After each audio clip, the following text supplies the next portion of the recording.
पाकिस्तान में गैर मुल्की सरमायाकारों के लिए पुरकशिश मौके। गवादर दुनिया का बड़ा तजारती मरकज बन रहा है।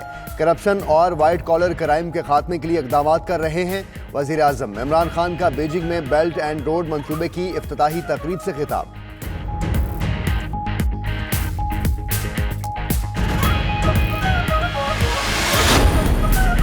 चीन में दूसरे बेल्ट एंड रोड फोरम की तकरीब। चीनी सदर शी जिनपिंग ने कहा कि मंसूबा बाहमी ताउन की एक अमली मिसाल है। मुश्तरका तरक्की की राह हमवार होगी। रूसी सदर व्लादिमीर पुतिन का मालियाती और करेंसी पॉलिसीज के लिए चीन के साथ काम करने का अज़्म।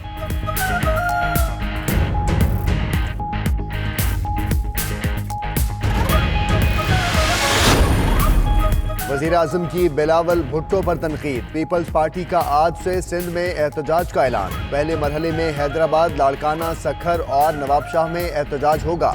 28 अप्रैल को कराची और मीरपुर खास में मुजाहरे किए जाएंगे।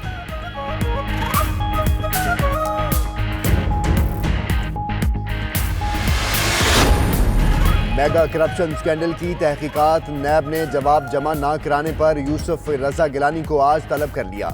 नैब रावलपिंडी ने साबिक वज़ीर आज़म को तोशा खाने की गाड़ियां आसिफ जरदारी को खिलाफ ज़ाब्ता देने पर तलब किया है।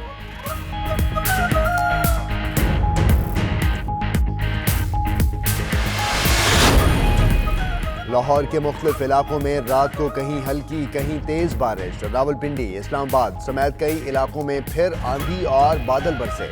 कई दरख्त और साइन बोर्ड्स गिर गए। गोजर खान में दीवार गिरने से नौजवान जाँ बहक। पेशावर, मानसहरा, झंग और दीगर इलाकों में भी बादल बरसे।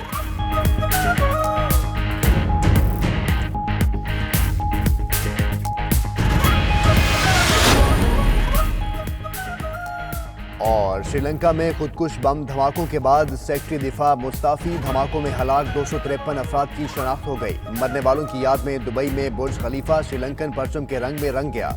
उधर कोलंबो में पाकिस्तानी सिफारतखाने ने अपने शहरियों को अभी भी मोहतात रहने की हिदायत कर दी।